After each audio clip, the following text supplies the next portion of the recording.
I can still hear the line, like it got embroidered on the inside of my ears. A girl like, "You should be grateful I even dated you." Callum said it loud enough that two tables turned, then pushed the leather check holder toward me like he'd just completed a magic trick, stood up with his two workmates, and walked out laughing like the punchline was my face. I didn't chase him. I didn't cry. I breathed.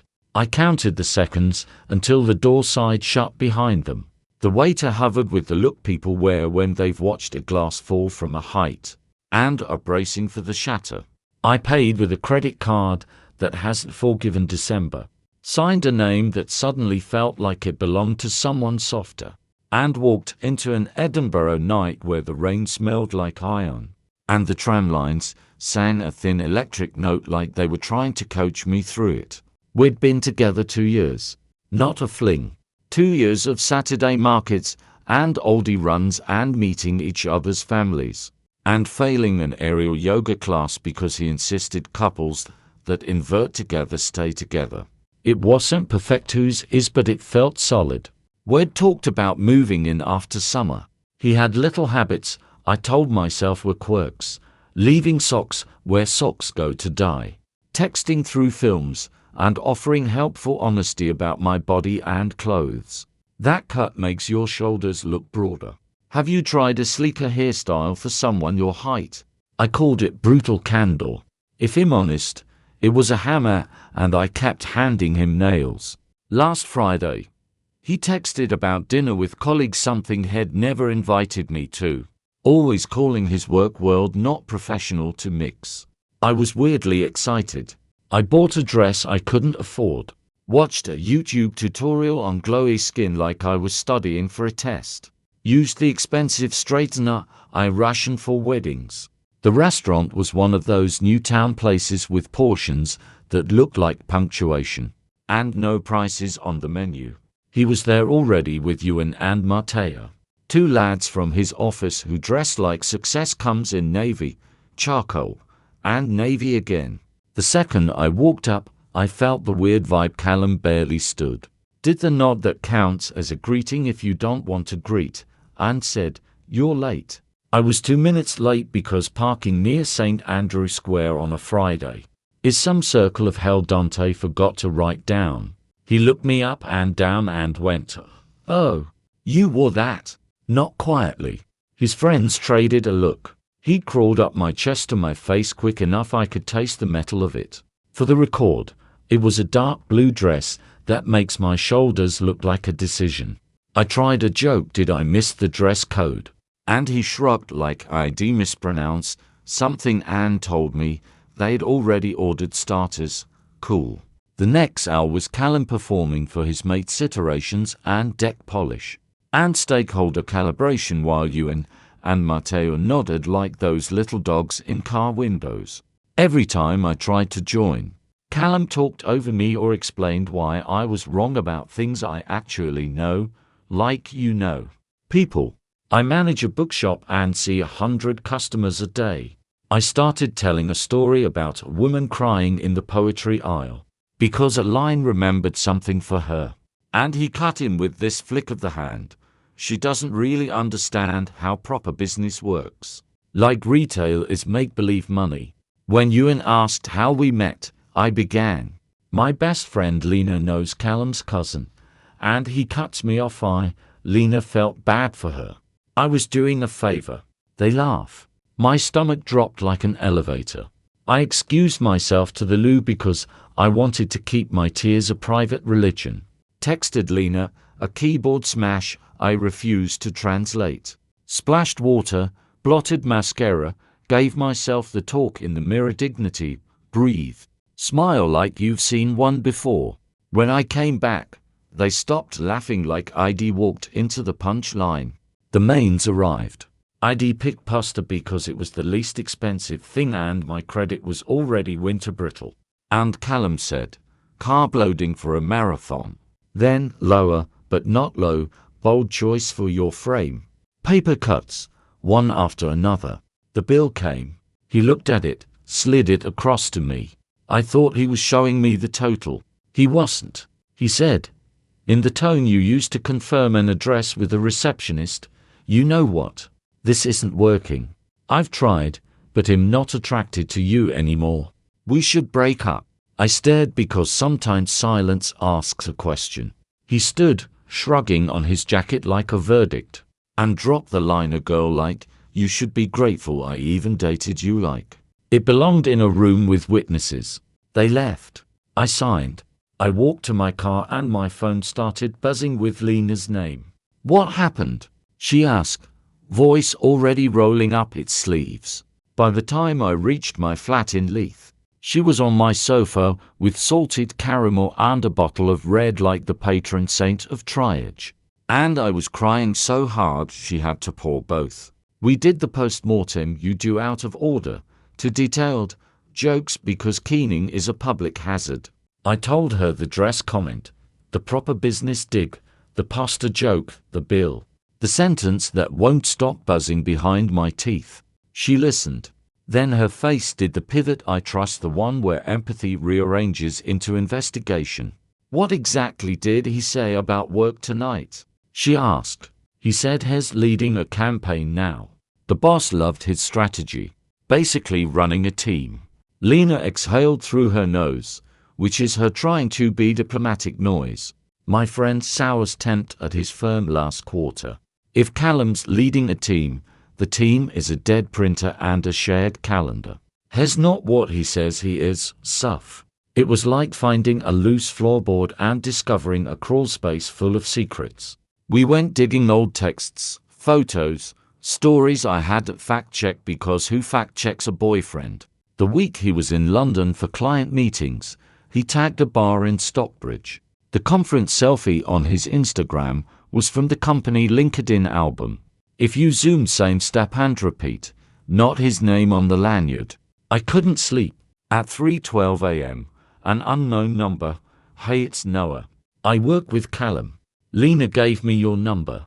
There's stuff you should know. We met at a cough that smells like cardamom and kindness.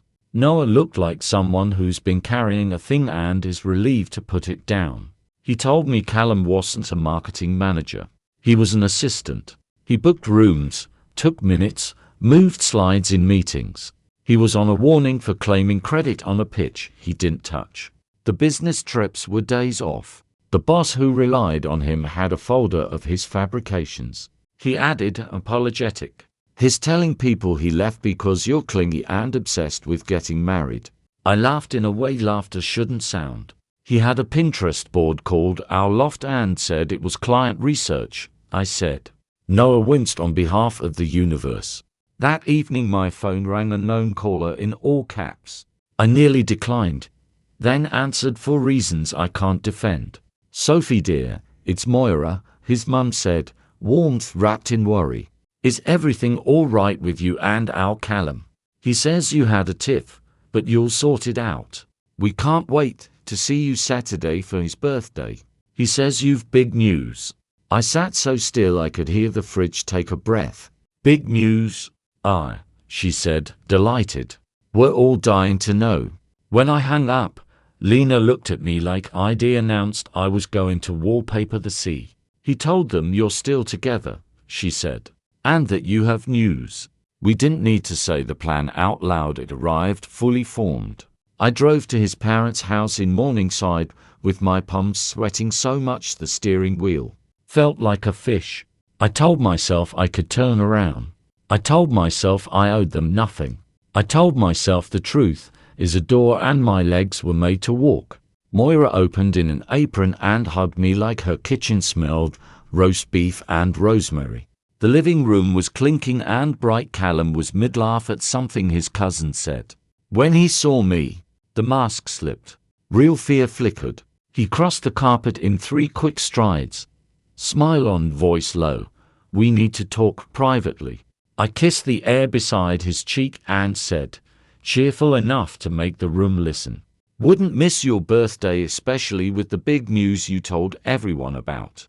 Color left his face like a drill. Dinner was the kind of awkward that gets called lively if everyone is polite. Callum steered conversation as if he could avoid rocks by will, dropping words like promotion. My team, accountability. His dad, Graham, who never asks what he doesn't want to know, said, "How's the Sinclair account going then?" Callum's answer was horoscope, vague pivots and competencies, words that sound like work if you don't look them in the eye. His sister Fiona caught mine and raised one eyebrow, which in their family is a cross-examination. Moira asked, with joyful indiscretion, "So, what's the big news? Are you too?" She wiggled her eyebrows like punctuation. Callum smiled to heart and said it wasn't the right moment. Nana Elsie, who has the tact of a brick and whom I adore, said, "If you're not announcing an engagement, at least say you're moving in. I'm too old to keep track of addresses." "We're not," I said pleasantly. "We did have a very memorable dinner last week at what was it called again, love? The one with Ewan and Matteo." He went the color of beetroot. The doorbell rang. In my version of events, timing is a character. It was Noah, holding a folder like a passport. "Terribly sorry to intrude," he said, cheeks pink. "Work docs for Monday." Thought Callum could sign now.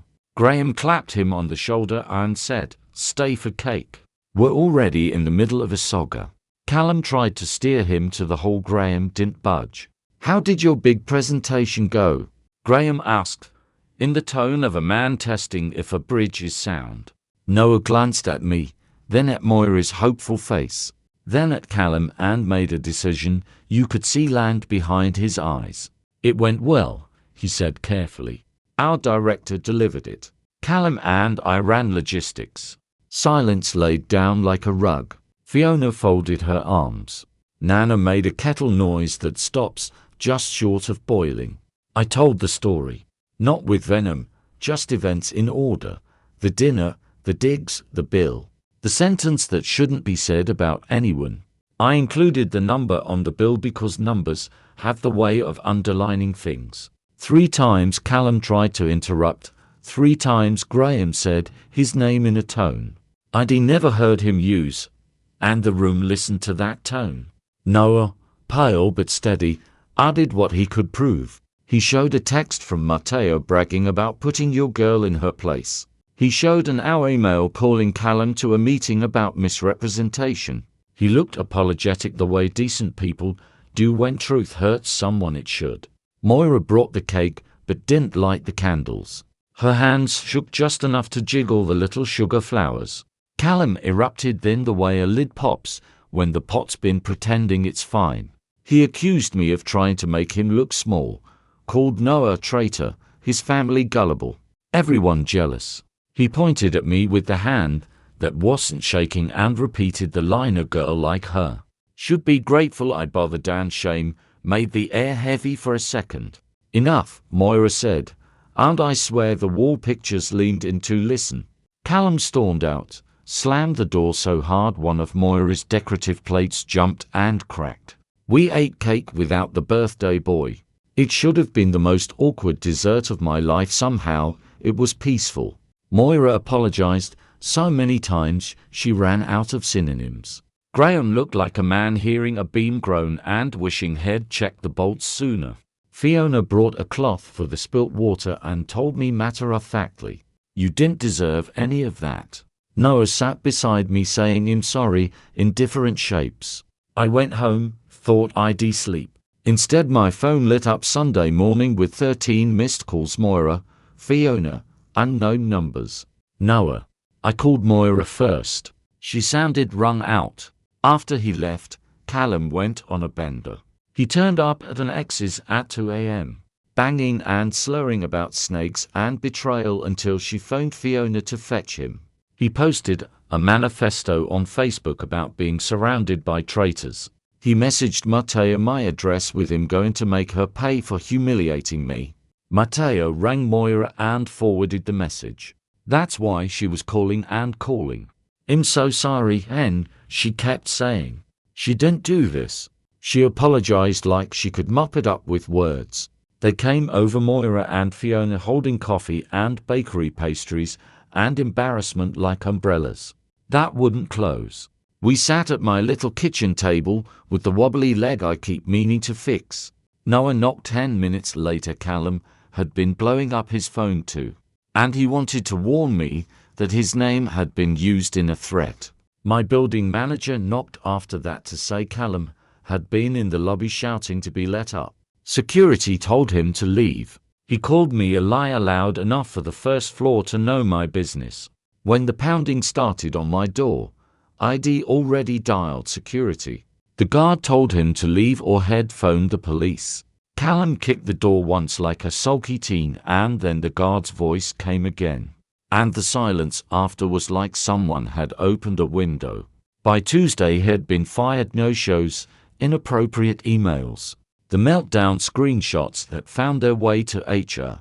He moved back with his parents for a while. He left a few voicemails, angry, pleading, nostalgic, like a broken metronome. I saved them and blocked him.